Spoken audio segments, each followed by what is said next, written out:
அனைவருக்கும் வணக்கம். மக்கள் திலகம் எம்ஜிஆர் அவர்களின் எங்க வீட்டு பிள்ளை திரைப்படம் நாகிரெட்டி சக்கரபாணி அவர்களின் தயாரிப்பில் சாணக்கியா அவர்களின் இயக்கத்தில் மக்கள் திலகம் எம்ஜிஆர் அவர்கள் 2 வேடங்களில் அற்புதமாக நடித்து வெளிவந்த திரைப்படம். தமிழ் சினிமாவின் ஒரு மைல்கல் என்று எங்க வீட்டு பிள்ளை திரைப்படத்தை கூறலாம். தமிழ் சினிமா அதுவரை கண்டிராத மாபெரும் வசூல் சாதனை படைத்த திரைப்படம். 1965ஆம் ஆண்டு ஜனவரி 14ஆம் தேதி பொங்கல் அன்று வெளியானது எங்க வீட்டு பிள்ளை திரைப்படம். மக்கள் திலகம் எம்ஜிஆர் அவர்களின் திரை வாழ்க்கையில் மாபெரும் திருப்பு முனையை ஏற்படுத்திய திரைப்படம் எங்க வீட்டு பிள்ளை திரைப்படம். அந்த திரைப்படம் பற்றிய சில சுவாரஸ்யமான தகவல்களை இந்த பதிவில் பார்க்கலாம். மக்கள் திலகம் எம்ஜிஆர் அவர்களின் எங்க வீட்டு பிள்ளை திரைப்படம் இந்திய திரைப்பட வரலாற்றில் ஒரு மைல்கல் ஆகும். தமிழ் சினிமாவில் அதுவரை கண்டிராத வசூல் சாதனை படைத்த எங்க வீட்டு பிள்ளை திரைப்படம் வெள்ளி விழா கொண்டாடியது. அந்த படத்தின் தயாரிப்பாளர்கள், நடிகர், நடிகைகள், தொழில்நுட்ப கலைஞர்கள் பாராட்டு மழையில் நனைந்தார்கள். எங்க வீட்டு பிள்ளை படத்தின் விநியோகஸ்தர்களும் திரையிட்டவர்களும் லாபத்தில் திளைத்தார்கள். எங்க வீட்டு பிள்ளை திரைப்படம் வெளிவந்த காலகட்டத்தில் ஒரு படம் வெள்ளி விழா காண்பதே அரிதாக இருந்தது. அந்த நேரத்தில் கல்யாண பரிசு, பாவ மன்னிப்பு, பாசமலர், காதலிக்க நேரமில்லை ஆகிய படங்கள் மட்டுமே வெள்ளி விழா கண்ட படங்களாக இருந்தன. ஆனால் அந்த படங்களின் பெருமையும் எங்க வீட்டு பிள்ளை திரைப்படத்தின் சாதனைக்கு நிகராகாது. ஏனென்றால் அந்த படங்கள் எல்லாம் ஏதேனும் ஒரு தியேட்டரில் மட்டுமே 25 வாரங்கள் ஓடி வெள்ளி விழா கொண்டாடின.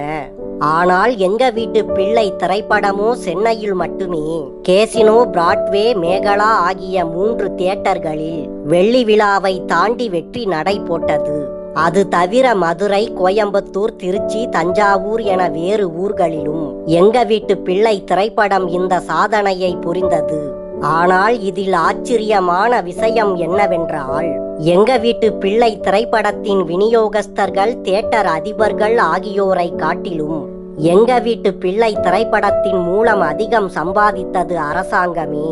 அன்றைய காலத்தில் தென்னிந்தியா முழுவதிலும் இருந்து இந்த ஒரு படத்தின் மூலமாக மட்டும் அரசாங்கத்துக்கு கிடைத்த கேளிக்கை வரி மட்டும் 50 லட்சம் ரூபாய். எங்க வீட்டு பிள்ளை திரைப்படத்தின் பிரமிக்க வைக்கும் இந்த வருமானமும் லாபமும் அன்றைக்கு திரைப்பட தயாரிப்பிலும் விநியோகத்திலும் ஈடுபட்டிருந்த அனைவருக்கும் புதிய நம்பிக்கையையும் ஊக்கத்தையும் அளித்து அவர்கள் இன்னும் அதிகமாக முதலீடு செய்ய தூண்டுதலாக அமைந்திருந்தது. அந்த காலகட்டத்தில் சென்னை நகரத்தில் வசித்த மொத்த மக்களான 20 லட்சம் பேரில் 12 லட்சம் பேர் எங்க வீட்டு பிள்ளை திரைப்படத்தை பார்த்து ரசித்திருக்கிறார்கள். இது ஒரு சாதாரண சாதனை கிடையாது. ஒரு திரைப்படம் இந்த அளவுக்கு மகத்தான வெற்றி பெற்றதற்கு காரணம், இந்த படத்தை ஒரு தடவை பார்த்தவர்களை திரும்ப திரும்ப தியேட்டருக்கு வரவழைக்கும் விதமாக படத்தின் கதை அனைத்து தரப்பு மக்களுக்கும் பிடித்திருந்தது என்பது முதல் காரணம். பொழுதுபோக்கு அம்சங்கள் தவிர படத்தின் மூலம் மக்கள் மனதில் பதிய வைக்கப்படும் நீதியும் இன்னொரு காரணம். தனி மனித ஒழுக்கத்தை உயர்த்தி பிடிக்கும் கதையம்சம் அனைவரையும் கவர்ந்திருந்தது. மேலும் எங்க வீட்டு பிள்ளை திரைப்படத்தில் மக்கள் திலகம் எம்ஜிஆர் அவர்கள் நடுங்கும் கோழையாகவும் அட்டகாசமான ஜாலி பேர்வழியாகவும் 2 வேடங்களில் வெளுத்து கட்டியிருக்கும் பிரமாதமான நடிப்பு வேறு எதைவிடவும் முக்கியமான காரணம்.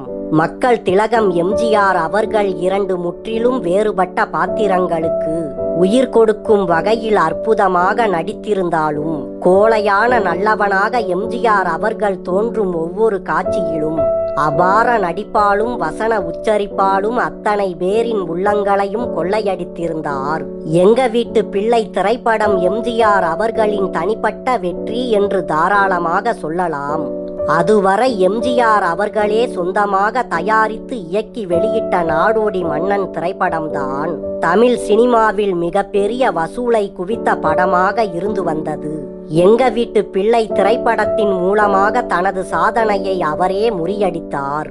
எங்க வீட்டு பிள்ளை படம் அதுவரை வெளியான எந்த படங்களையும் விட பல வகையிலும் மேம்பட்டது. கண்ணை பறிக்கும் கலர் படம் என்பது பிரதானமான அம்சம். மேலும் காட்சி அமைப்பில் ஆகட்டும், தொழில்நுட்ப நேர்த்தியில் ஆகட்டும், இது புதிய மதிப்பீடுகளை கோரும் திரைப்படம். எங்க வீட்டு பிள்ளை திரைப்படத்தின் மொத்த படப்பிடிப்பும் 45 நாட்களில் முடிந்தது. அப்போது புதிய சாதனையாக இருந்தது. படத்தின் பூஜை போட்ட 2.5 மாதத்தில் படம் திரைக்கு வந்துவிட்டது என்பதே பிரமிக்க வைக்கும் நிகழ்வாகும். அதுவரை இந்தியாவில் வேறு எந்த படமும் இந்த சாதனையை புரிந்ததில்லை. இது எப்படி சாத்தியமானது என்று அந்த திரைப்படத்தின் தயாரிப்பாளர்கள் நாகிரெட்டி அவர்களையும் சக்கரபாணி அவர்களையும் கேட்டால், அவர்கள் இருவரும் அதற்கு காரணம் என்று ஒரே நபரையே கை காட்டினார்கள். பணத்தை முதலீடு செய்தவர்கள் நாங்கள்தான் என்றாலும் இது முழுக்க முழுக்க எம்ஜிஆர் படம். அவரே கதாநாயகன், அவரே தயாரிப்பாளர், அவரே இயக்குனர் என்று சொல்லும் அளவு எல்லா பொறுப்புகளையும் அவர் தன் தோளில் சுமந்தார். அவருடைய திறமைக்கும் வேகத்துக்கும் ஈடு கொடுக்க எல்லோரும் திணறிப்போனோம். எம்ஜிஆர் அவர்கள் எங்க வீட்டு பிள்ளை படத்தின் ஒவ்வொரு பிரேமையும் பார்த்து பார்த்து செதுக்கினார். எம்ஜிஆர் அவர்கள் ஒவ்வொரு நாளும் 16 முதல் 18 மணி நேரம் வரை இந்த படத்துக்காக உழைத்ததை பார்த்து அசந்து விட்டோம் என்று சொன்னார்கள் அந்த இரு ஜாம்பவான்களும். எம்ஜிஆர் அவர்களுக்கு நடிக்க வராது என்பதுதான் அதுவரை பொதுவான ஒரு கருத்தாக சொல்லப்பட்டது. ஜாலியாக வந்து ஆடி பாடி சிரித்து சண்டை போட்டு மகிழ வைக்கும் கதாபாத்திரங்களில் மட்டுமே அவரால் ஜொலிக்க முடியும் என பலரும் நினைத்தார்கள்.